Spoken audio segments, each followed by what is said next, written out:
She leaned forward at the same time that I put the microphone in her chin.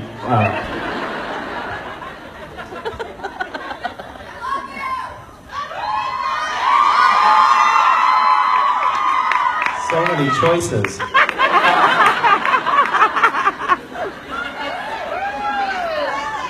You smell it? You smell it back there?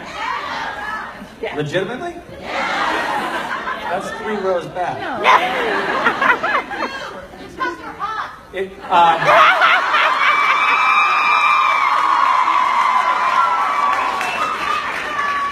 either that or I've farted.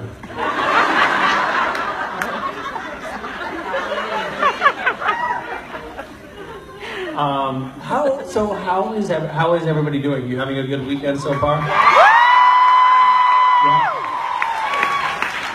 Was last night rowdy? Yeah. Good. I didn't arrive until after midnight, so. We were still awake. And then I had to stop and save a bus full of children.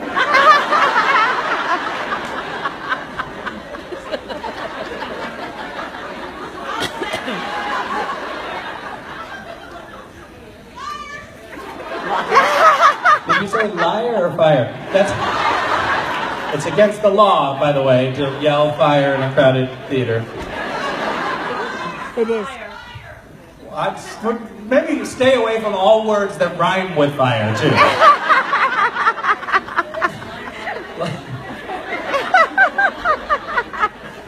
That's interesting. So, are you allowed to yell liar, liar, pants on fire in a crowded theater? If you make it part of a larger phrase, is it cool? That's smoking.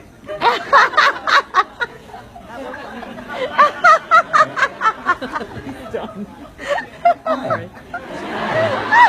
My name's Lauren. Hi, Lauren. My question is, what was your favorite Castiel or of his other forms that you portrayed? What is your favorite to have played? Like Cass, Favorite time? I can smell it. What with?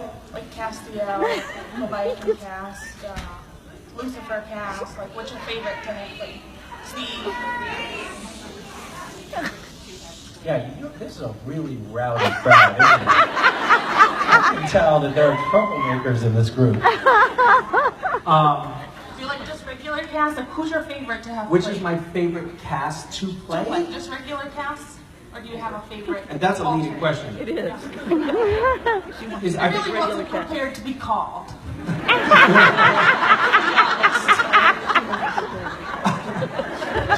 Do you have a very briefly, is there a right answer? Am I going to get in trouble here?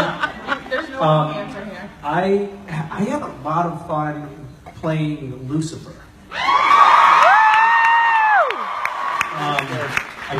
I enjoyed it. I liked that it was a nice, long, sort of meaty run of being Lucifer. It was hot. I enjoyed, kind of making out with Ruth. Yes. What? Don't engage them. The front row is like, listen, Misha, just don't engage them.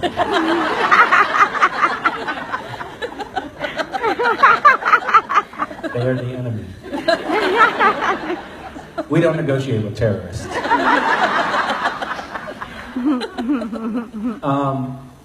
So yeah, that was fun. It was good.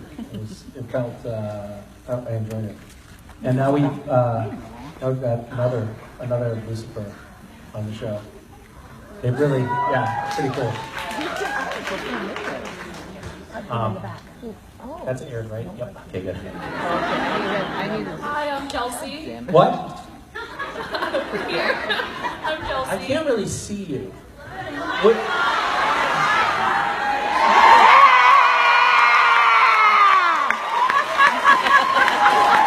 That's amazing. Move this way too. Move this way a little bit. Oh wow, this is like a totally different dynamic. This is much more of a lecture hall than a rock show now. What's better? This! This is better? Yes! Why is it better? Because we can see! Well, that didn't make any sense. You can see me better? Yes! You know, it's funny because I can see you better too. And you can see us! Yes. It's gonna make making that choice a lot easier because I'm gonna be like, oh, I can actually see who loves me. We all love you! I wasn't fishing for that.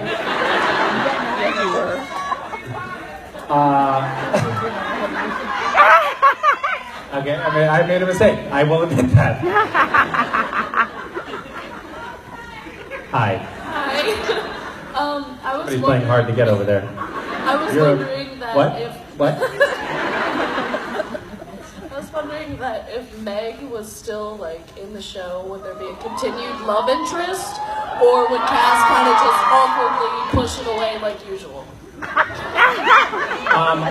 I think if the past is any indicator of how the future might unfold, I think that Cass would negotiate that dynamic with a lot of savoir-faire. I mean, he really knows how to work the ladies, if you know what I mean. He has a way with words and a way with body language that is pretty irresistible. Like when he goes like this.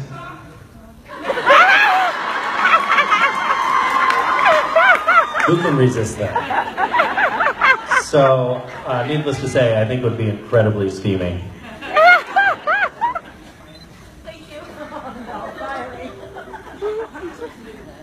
You know what? This right here, this is a no pun zone. Shame on you, you are in timeout. Hi, I'm Jessica. Hi, how are you? So my question is, if you were to create your own TV show or movie, what would the premises of it be? Like, what genre would you choose, and a general storyline? You're trying to get me to spill my idea for a movie, and then you're going to run off copyright. It's going to win an Oscar.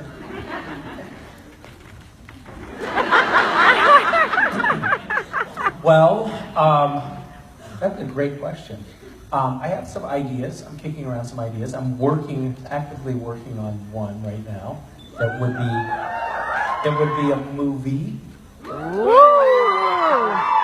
Oh, so you guys know you have seen movies. It would be in the movie genre.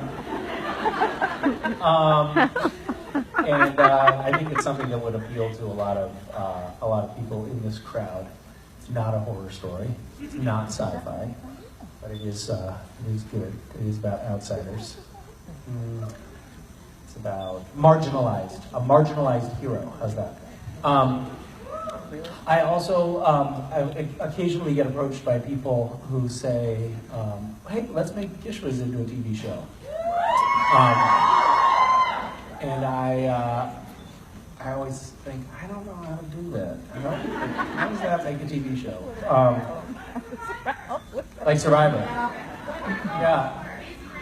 The Amazing Race people actually approached us. They were like, listen, could we do like the Gishwas version of Amazing Race? Oh, that'd be cool. That would be cool. I don't know. We'll see. Maybe. It sounds hard. Yeah. What's that? Hunger Games. Now, okay, you're not in timeout anymore. That was a good idea. Hunger Games. Gishwas. That's fantastic. Like people can fly in the supplies that you need to make candy mosaics or something if you're struggling, particularly in the woods, and then other Gishwas teams can kill you.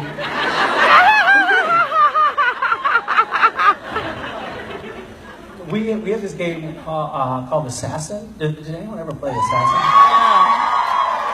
When I was in college, we played Assassin, and basically it was just you get like everybody who signs up to play Assassin gets a squirt gun. And the idea is you had I think you had like maybe 3 or 4 days or something like that to kill you were given a name, and it was somebody else in the game of Assassin, somebody that you didn't know, but it was on our college campus. and you had to kill them with your squirt gun. You had to squirt them, and it was absolutely terrifying. Like, I didn't want to go to class. I shot my girl very quickly. We had co-ed bathrooms, and I just stood on the toilet in the bathroom stall in her dorm, and she foolishly, without checking by looking underneath the door first, she just opened the door, and I was like, shot her in the face. Anyway, I got shot coming out of a sociology class. I let my guard down, but it was really scary. It was exciting, though. It was. But it would be fun to do something like that. We should do a supernatural fandom game of assassin. Where if all of the family, like, it's such a loving community. Wouldn't it be great if everybody was trying to kill each other? Just to sort of yin and yang counterbalance. Yes, kill everyone in the fandom.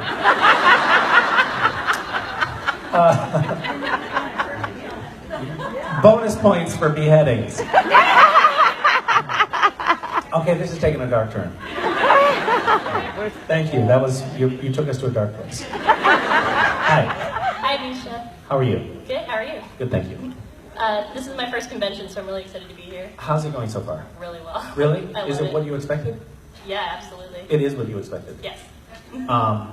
Did you watch videos in advance to prepare yourself? Yes. Why did you decide to come? Because I love the show and I love all the actors involved with it.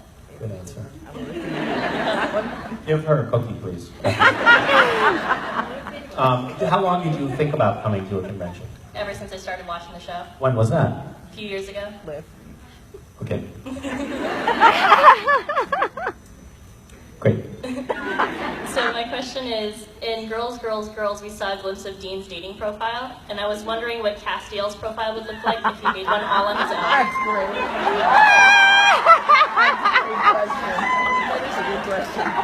In politics, you say. I don't understand that reference. Probably would definitely factor into his profile. What's that? Well, that's probably not something to lead with. Yeah. Actually, we really could put together an entire profile just from quotes from the show. Like, hey, don't worry, you'll be satisfied with me. I learned it all from the pizza man.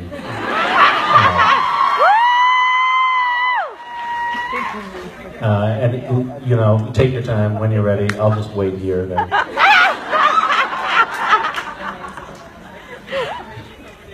I'm not sure how the voice says I'm almost out of minutes works into it, but I'm sure we could figure it out.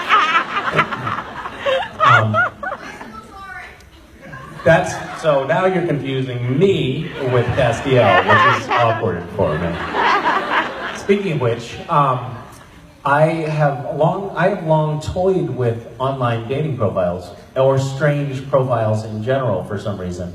I created an unusual LinkedIn profile, I would say.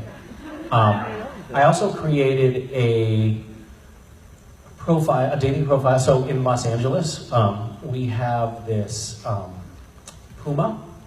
It's a mountain lion who lives in Griffith Park, which is like Los Angeles's version of Central Park, and it's this full-on mountain lion walking around in the city's park. And they don't know quite how he got down into this park, crossed the river and the freeways, and got into the park. The problem, his name is P22, and the problem for P22 is that he is not going to be able to find a mate in the park. I know, it's a bummer. And so wildlife conservationists are trying to figure out how to solve the problem. They talked about building bridges across the freeways just for P22 so that he could go back into the mountains and find a mate. And other really ridiculous, incredibly expensive civil engineering projects to solve, the sexual frustrations of this lion. So I, being the tech-savvy individual that I am, solved the problem by creating an online dating profile for P22, which was kind of a hit, but then was taken down. I think it was on Match.com or something like that. They had the good taste to like make a public comment about how they did appreciate it, but it's, you know, it's not an interspecies dating platform or whatever.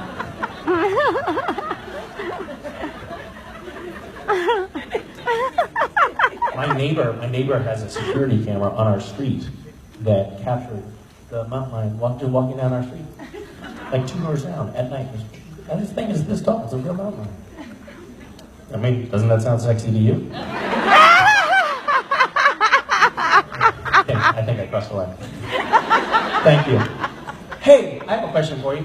So you haven't been here before. Did you expect it to be so full of like sexual innuendo? I actually did because I've watched videos of past All right. conventions. Okay. So we have a pattern of that kind of behavior. I was bored. I'm sorry, everybody. Sorry to the No sorry to the need. parents of the children that were on the meet and greet with me. Sorry. I recently, I know, I teased you. You were like, ah, and then I started talking about it. I recently, there's an actor up in Vancouver who has kids who are big fans of Supernatural. And I did a panel, and it was a particularly kind of blue panel for some reason. There was a lot of talk about genitalia and stuff like that. It was pretty fucking gross. And right after, I went out in the hallway and I saw this actor, and he's like, "Oh, hey man." He's like, "Hey," he's like, "Great panel." I was like, "Thank you." And then his 12-year-old daughters No. came out, and I was like, "Oh." It's so great to meet you. Are you in the panel too? Awkward. But I digress. Sorry, you were saying. Are you sure?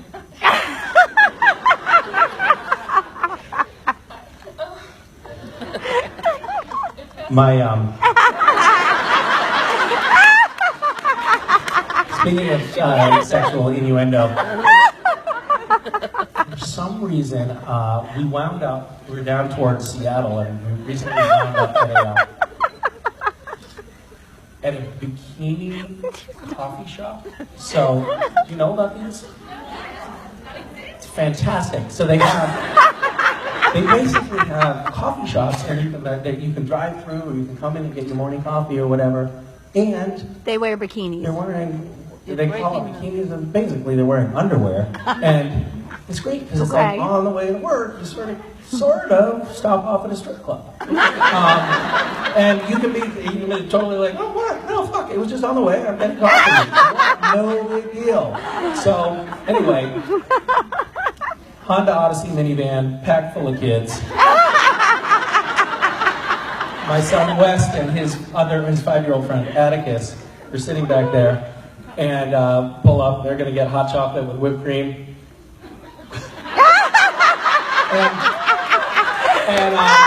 And they engaged in this incredible debate about what was going on, because we're in the car, she's at the window, she's wearing a lacy black bra, very revealing, very small lacy black underwear, and West is like, "Why is she wearing a bathing suit?" And Atticus is like, "I don't know, I mean, we're not that close to the beach."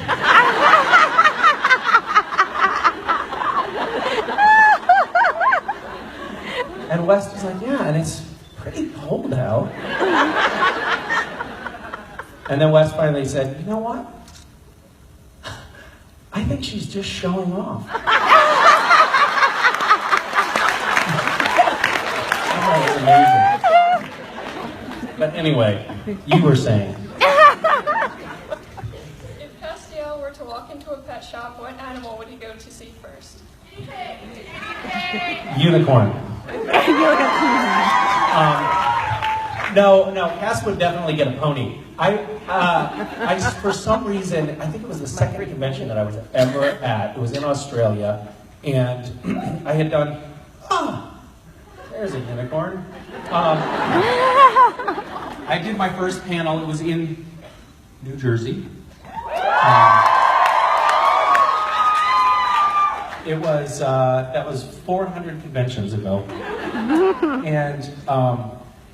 And I got up, I was backstage, and it came up and it was like, oh my God, first of all, at that point, I still hadn't watched all the episodes of Supernatural, and I had been the night before boning up, trying to watch episodes because I knew I was just going to get up here. I felt like I was going to a quiz. I was nervous, and I knew for a fact I was going to have nothing to say, and I got up and I was like, I'm just trying to answer the questions earnestly, like I still do. And I had a pretty, it was a pretty traumatizing experience. I don't know, if you get up and you have to stop, stand up in front of a large group of people and they're all looking at you and they're expecting you to be interesting and you're not being interesting, it's a really bad feeling. And then my next convention, I believe, was in Australia, and somebody asked me something about cats and animals, and I was like, I can't do this anymore. I was trying to remember, remember the episodes I'd seen and trying to make sense of everything, and I was like, wait a minute, none of this fucking makes sense.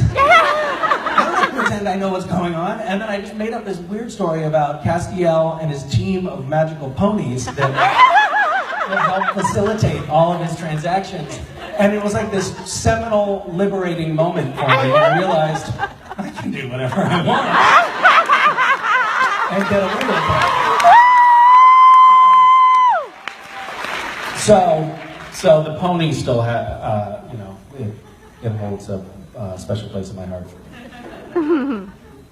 Also, for some weird reason, I think I might have a weird pony obsession now that I've mentioned it. Because also, the day that I started my Twitter account, I mentioned that I was down in some bunker, and I had no food, and I was being forced to cannibalize my pony. I guess that's not cannibalism unless I'm a pony. You know what's super surreal is right now I say things like that and then I think, shit, now somebody's gonna draw me as a pony, and so you have to parse your words carefully. My pretty pony. It already exists. My pretty pony. Okay, I will not Google it. Thank you for that advice. Oh, God.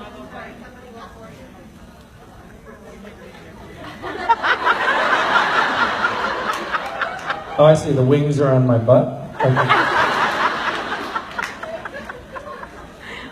Thank you. I love it when people give me their phones.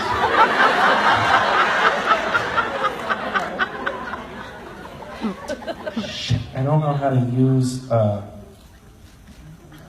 Google phones.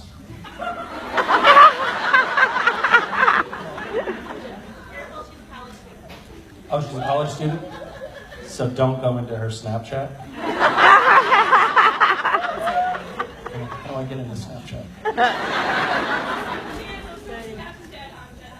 There's no Snapchat?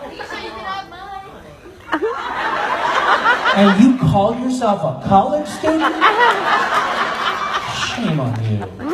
I can't even find any dirty pictures. What's going on? Who's Kane and Gwen? You're Gwen? All right, we're gonna let it go. I know, but I didn't realize the mother was sitting next to you, and now I thought.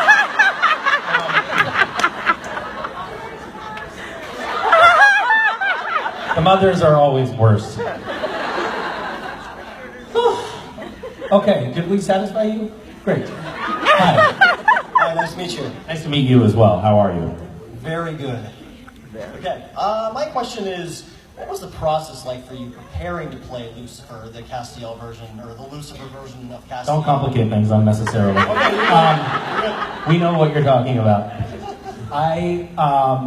When I saw the script where Castiel becomes Lucifer, I thought, my first reaction was, oh shit, this is going to be impossible, because Mark Pellegrino had done such a good job with the character that... Yeah, it's annoying, because It was Because it annoying. it sets me up for failure. Like, how am I gonna do anywhere near as good as he did? Because he did such a good job. You were awesome. Thank you for that. That helps. You can tell my ego is fragile right now.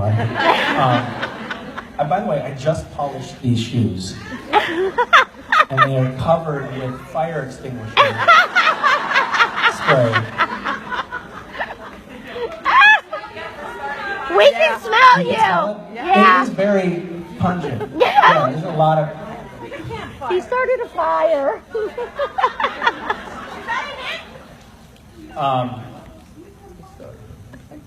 I did feel like I was really getting in trouble out there in the woods. It was one of those moments like, shit, here they come. Are they gonna shoot us like a mission? Are they never going to let us back?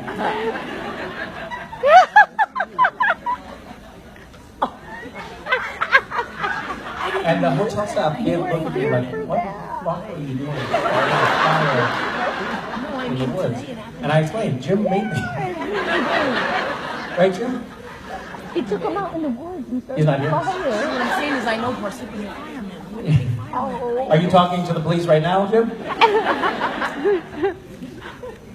Poor Jim.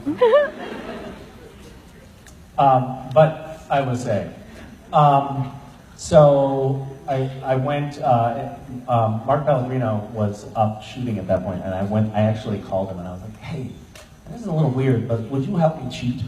And so I watched his recent episodes repeatedly so I could sort of pick up on some of the mannerisms, and then I went over to his house, and him and his wife Tracy and myself, we broke down the scene, and you know, he gave me little tips, like he told me things about his mindset about Lucifer. Like he said that Lucifer is always either looking at people thinking, am I going to kill them or am I going to fuck them? Which is helpful framing. It's informative. So the next time, like, you're coming in for photo ops and Mark Pellegrino is like, come on in. You know what's going on in his head. One of two things. Changes things, doesn't it? Yeah.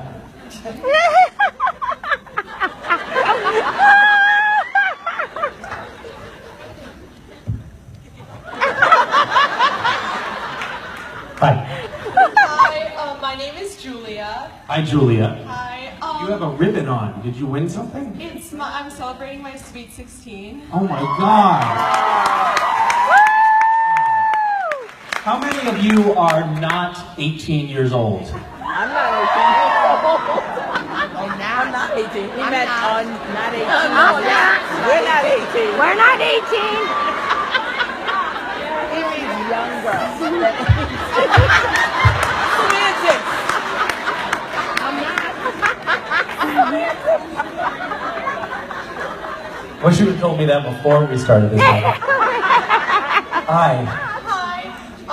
My question is, did you always know that you wanted to be an actor, or was there a turning point in your life where it kind of clicked that that was what you wanted to do?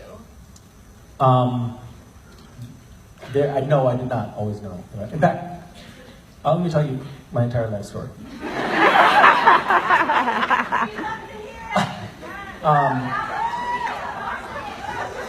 Arsonist? Did you say arsonist?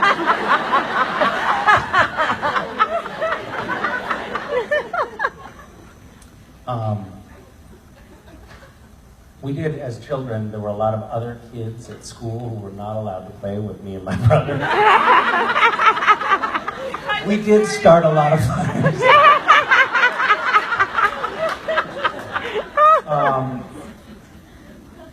Yeah, that was a thing. We lived in a rural community, and there was one point when I was trying to remove debris in the yard. I think I was probably 14. My brother was 12, and I thought, well, let's just pile everything up and burn it. And I poured a lot of gasoline on it, and then lit it. And it took, I was actually fairly impressed by this, but it took the fire departments of 7 towns. Oh my God! So, and later.